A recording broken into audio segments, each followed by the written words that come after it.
Man, so here we tried, with just a few details and simple parts, to completely change the interior of the car. Make us forget everything that's outside. Again, there are no off-the-shelf parts in this car. The steering wheel is a common design, but we developed the horn section here, changing it to make it more in line with the car. Gear shift knob, both the knob itself and the little ball there. This car already has the comfort module. You can see it has lighting under the seat, the electronic parking brake there on the panel next to the key. So it's a car that's meant to be cleaner, so we clean up that area with the buttons and make the car more functional. Here we also have the USB charger, look. We're also testing the wireless charger. Oh, that's crazy, really? With induction, it's cool because we can hide it in the fabric, in the door panel, in the center console, right? So, man, there are some changes here in what looks like a simple car, right? But there are some details that are imperceptible. Just because it works doesn't mean it needs to have a button, right? Blue pickup truck with a slightly darker blue interior. It looks better. This is a C14, it's a car that's ours. It's the shop's car, the shop's project, right? Man, this car was apparently put together in a very common way, right? It was a car with the exhaust coming out of the bed with the original 15-inch wheels and a lot of people like that, right?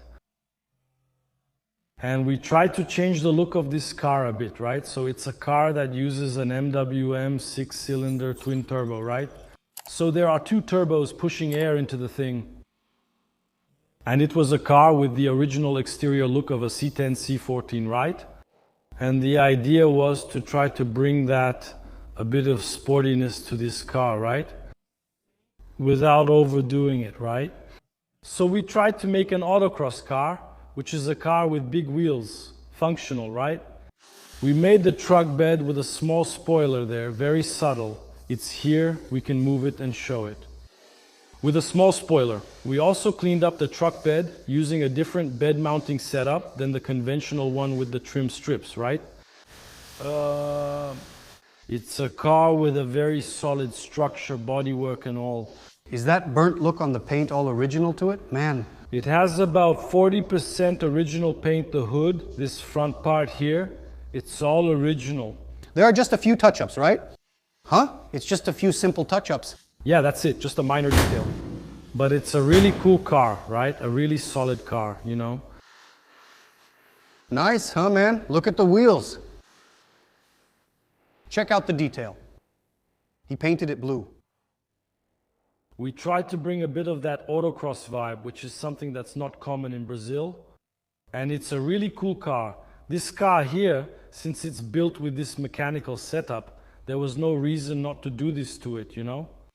Keep this patina, keep that, and bring a bit of the sporty autocross feel to the car. And enjoy it. I think it really works, man. This car turned out awesome. It's really looking good, huh? And look, we're seeing it stripped down here. Imagine this thing finished. We're working on the rear axle. We measured the wheel, right? I think that was my mistake. We measured the wheel, but I'm used to measuring that model over there, and the measurements are different, right? The mass of the wheel is different. So here, we ended up with the wheels sticking out 2 centimeters, so they were pushing against the fenders.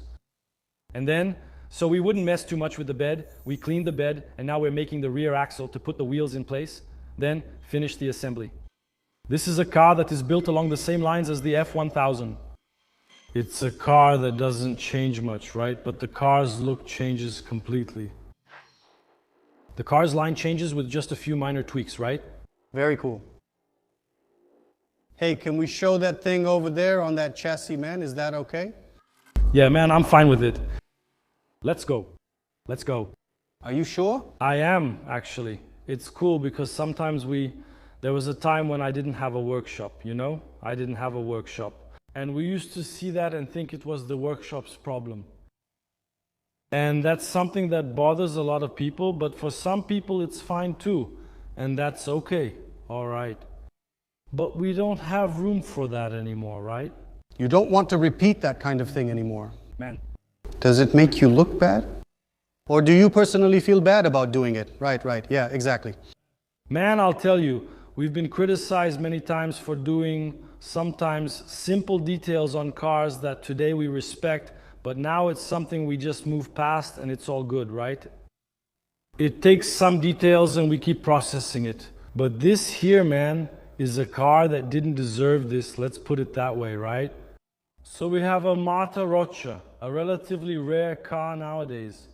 In Brazil, with a lot of cool things in the project, cool engine, cool transmission, really cool rear suspension, and the front part here as well. We rebuilt it, unfortunately, only up to here, right? That was the client's choice, right? So here we have a brand new tubular chassis with a brand new double wishbone suspension built into a deteriorated chassis, right? If you really evaluate it, there would be no way to continue the project. It doesn't make sense to keep this here in the project. Wow, from here to here is her old chassis. From there on it's new, all top quality, and it got mixed with an old wreck. And another thing, man, we have two straight sections of the chassis here, right? Here we already have the notched part to use the Camaro's rear suspension. So it goes old up to here it's new, and over there it's that old part again. And is it old again at the end? Only the tip over there is old. Wow, he patched old underwear using an even older pair. Yeah. Man, but you guys did it. Yeah, man, we did it. But if the customer doesn't approve, there's no way we can remove that from the guy's car, you know? So we're kind of stuck, right? Agora. Now it's moving forward and will work out. How do you finish it to make it look nice underneath? Just sandblast everything? It'll go through the same process as the chassis we saw on the Rural and F100. We're done for now and just waiting for the laser cut engine and transmission mount to arrive.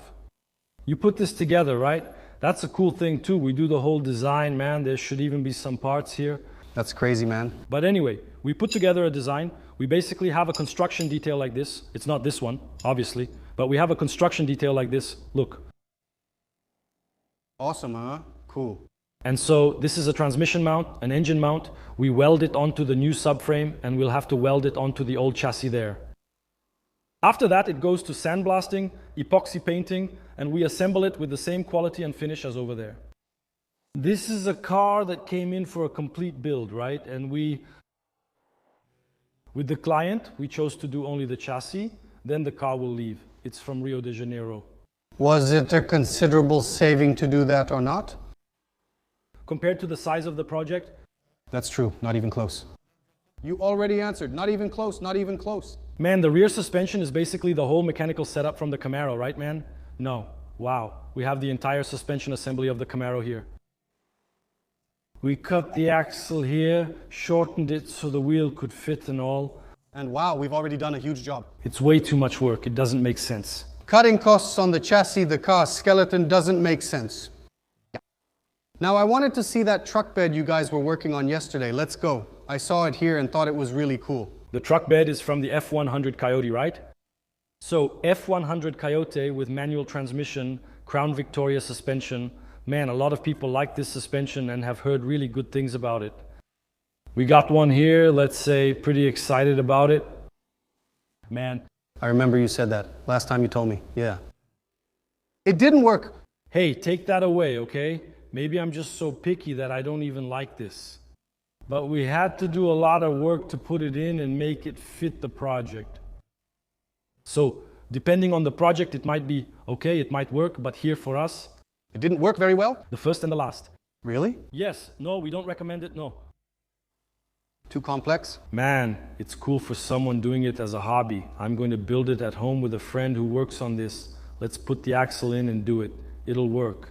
You can't really reinvent the wheel, right? It'll work, but for those of us who build things, it doesn't make sense. I see. Doesn't make sense. Here we also have the rear of the Camaro. He's not building a pickup truck with a Camaro rear end. Yeah, he couldn't buy the Mustang set, so he brought the Camaro one. Cool. And then came this guy. He managed to get the complete set. The rear suspension and the crown's front suspension, right? Engine and transmission all in one package. Look at how they reworked the truck bed. Look at this. What was the idea here? Man, the idea here is something we've already used on the other F100S, which is to increase the distance from the base of the chassis, right, up to the beginning of the floor. Since the car has a suspension, the notch allows room for the axle to move up, right? We raise the height of the notch here in the structure, both at the rear of the bed and at the front, right? Wow, wow. But you raised it a lot? We raise it about 7 or 8 centimeters, more or less. Look. So this piece is made from scratch, right? New, this is all new sheet metal, right? Both here and in the back, basically only the sides are kept original, right? On this panel, this detail goes unnoticed unless highlighted. But this panel, it comes all the way down here. So we take this same size that we add here, we remove it from the middle and join it again so that when someone looks at the bed from the back, it looks like it's original. It gets disguised here. That's right. And then we don't end up with a random bed plank in the middle that doesn't make any sense. We made it smaller, so the bed plank fits here now. Great, it matches the original height. This bed, man, it has a ton of details that we removed from the original, right? An example. We removed part of the spare tire support on all of them, right? They have an internal reinforcement here. It's original, see? We remove that too. That's right. We take this out, then make a sheet metal panel to close off this corner here, see? So it looks cleaner, right? Remove all the hooks it has here on the inside. Yes. If the client chooses to carry something later, we can do something with the wood and the built-in structure there, so it doesn't show, right? And for this specific car, we're going to redo the fender area a little higher because of the size of the tire and the car's ride height, right? And because we're using the Camaro's rear suspension, which takes up a lot of space in the back. So pretty much the entire middle section of the bed here is lost because the suspension is built into the car, right? Got it. That's awesome. That's crazy too, huh? Here too, we do the same as in the front. We raise the rear as well. And now the chassis goes inside, right? So we raise the floor so that even with the suspension on top, the floor stays pretty much flat. Of course, in this case here, it's an exception because we're going to have the Camaro suspension in the middle, right?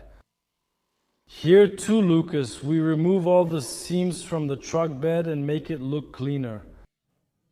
So this is something we've been doing a lot on the F100S, which is really making the car clean, stripping it down, removing the details. I think it's cool. It makes the whole thing look complete, right? That's something that, once it's done, looks really cool. Oh, for sure. Every little detail, every bit of work we put in is really worth it because it looks awesome when it's finished. No doubt.